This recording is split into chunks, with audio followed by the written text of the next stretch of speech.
Hello friend, मैं lucky Kumar LN class में आपका स्वागत है। आज के वीडियो में आपको भूगोल के चैप्टर नंबर 4 परिवहन संचार और व्यापार के बहुत ही महत्वपूर्ण सब्जेक्टिव क्वेश्चन हम बताने जा रहे हैं। तो वीडियो को स्किप मत कीजिएगा, वीडियो को शुरू से अंत तक देखिएगा। वीडियो को लाइक सब्सक्राइब जरूर कीजिएगा, बेल आइकन जरूर दबाइएगा जिससे नई वीडियो को नोटिफिकेशन आपको मिलता रहे। तो चलिए स्टार्ट करते हैं आज का पहला क्वेश्चन। क्वेश्चन 1, ऐसे क्यों कहा जाता है कि परिवहन संचार एवं व्यापार एक दूसरे के पूरक है, अथवा भारतीय अर्थव्यवस्था एवं संचार साधनों की महत्ता का स्पष्ट करें। ये भी काफी महत्वपूर्ण क्वेश्चन है। यहाँ बताना आपको ऐसे क्यों कहा जाता है कि परिवहन संचार एवं व्यापार एक दूसरे के पूरक है, अथवा भारतीय अर्थव्यवस्था एवं संचार के साधनों की महत्ता का स्पष्ट करें। परिवहन साधनों के विकास से व्यापार में वृद्धि हुई है। परिवहन साधनों का विकास संचार साधनों के विकास से ही संभव हो सका है। इसलिए कहा जाता है कि परिवहन संचार तथा व्यापार एक दूसरे के पूरक है। चलिए अगला क्वेश्चन देखते हैं। क्वेश्चन नंबर 2, वायु परिवहन के प्रमुख विशेषताओं को उल्लेख करें। यहाँ बताना आपको वायु परिवहन के प्रमुख विशेषताओं को उल्लेख करें। वायु परिवहन के प्रमुख विशेषताएं इस प्रकार है। यह सबसे महंगा परिवहन का साधन है। दूसरा, इसके द्वारा तीव्रतम यात्रा संभव है।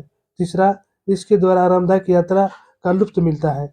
चौथा, इस परिवहन में ट्रैफिक जाम की समस्या नहीं होती है। पांचवा, अन्य देशों में जाने के लिए दुर्गम स्थान एवं समुद्र की बाध्यता आड़े नहीं आती है। चलिए अगला क्वेश्चन देखते हैं। क्वेश्चन 3, भारत के लिए जल मार्ग का महत्व क्या है। यहाँ बताना भारत के लिए जल मार्ग का महत्व क्या है। भारत के लिए जल मार्ग का महत्व इस प्रकार है। पहला, भारत का विदेशी व्यापार जल मार्ग से होता है। किससे होता है? तो जल मार्ग से होता है। दूसरा, यह परिवहन का सर्वोत्तम सस्ता साधन है। यह परिवहन का जो है सर्वोत्तम सस्ता साधन है। तीसरा, तटीय इलाकों के लोग मछली मारकर अपनी जीविका चलाते हैं। पांचवा, तीनों ओर समुद्र से घिरे होने के कारण भारत को पादद्वीपीय कहा जाता है। चलिए अगला क्वेश्चन देखते हैं। क्वेश्चन 4, परिवहन कितने प्रकार के होते हैं। यहाँ बताना आपको परिवहन कितने प्रकार के होते हैं। परिवहन 3 प्रकार के होते हैं। पहला स्थल परिवहन, दूसरा जल परिवहन, तीसरा वायु परिवहन। अगला क्वेश्चन देखते हैं। क्वेश्चन 5, राष्ट्रीय राजमार्ग संख्या 1 और 2 को क्या नाम है और ये कहाँ से कहाँ तक जाता है। यहाँ बताना आपको राष्ट्रीय राजमार्ग संख्या 1 और 2 का क्या नाम है और ये कहाँ से कहाँ तक जाता है। राष्ट्रीय राजमार्ग संख्या 1 का नाम शेरशाह सूरी मार्ग है। कौन मार्ग है? तो शेरशाह सूरी मार्ग है।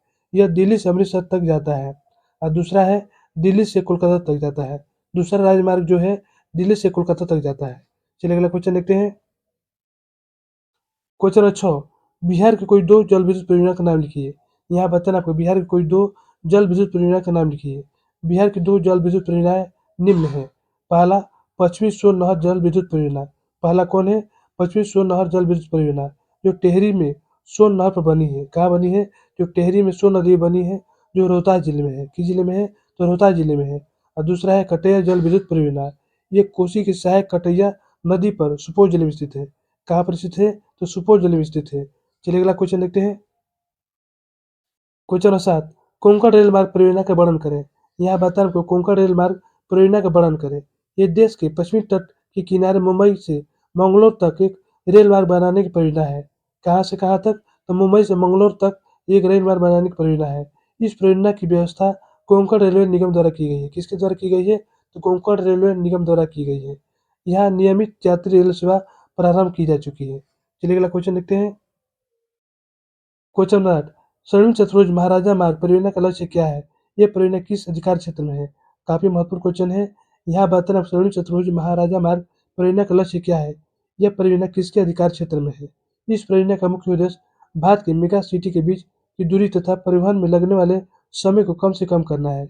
इस परियोजना का जो उद्देश्य है भारत के मेगा सिटी के बीच की दूरी तथा परिवहन में लगने वाले समय को कम से कम करना है। यह महाराजा मार्ग परियोजना भारत के राष्ट्रीय राजमार्ग का प्राधिकरण के अधिकार क्षेत्र में है। चलिए अगला क्वेश्चन देखते हैं। क्वेश्चन नंबर 9, राष्ट्रीय राजमार्ग क्या है? भी काफी महत्वपूर्ण क्वेश्चन है। मैट्रिक परीक्षा में 12 पूछा जाता है। यहाँ बताना राष्ट्रीय राजमार्ग क्या है। राष्ट्रीय राजमार्ग देश के दूर स्थित भागों को आपस में जोड़ता है। राष्ट्रीय राजमार्ग जो है देश के दूर स्थित भागों को आपस में जोड़ता है। इस सड़क तंत्र का निर्माण तथा रख रखाव केंद्रीय लोक निर्माण विभाग के अधिकार क्षेत्र में है। चलिए अगला क्वेश्चन देखते हैं। क्वेश्चन 10, राष्ट्रीय राजमार्ग संख्या के साथ की 2 विशेषताओं को लिखिए। काफी महत्वपूर्ण क्वेश्चन है। मैट्रिक परीक्षा में 12 पूछा जाता है। यहाँ बताना राष्ट्रीय राजमार्ग संख्या के साथ की 2 विशेषताओं को बताएं। यह देश का सबसे लंबा राजमार्ग है। ये जो है देश का सबसे लंबा राजमार्ग है, जिसकी लंबाई 2369 किलोमीटर है।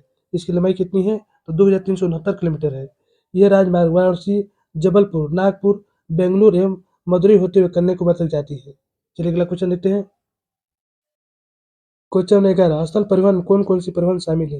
ये भी काफ़ी महत्वपूर्ण क्वेश्चन है। यहाँ बताया आपको स्थल परिवहन में कौन-कौन सी परिवहन शामिल है। स्थल परिवहन में निम्नलिखित परिवहन शामिल है।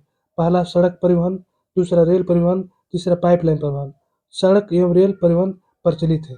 तो दोस्तों यहीं पर हमारा वीडियो समाप्त होता है। यदि हमारी वीडियो आपको अच्छी लगती हो तो लाइक, सब्सक्राइब जरूर कीजिएगा। बेल आइकन जरूर दबाइएगा जिससे नई वीडियो का नोटिफिकेशन आपको मिलता रहे।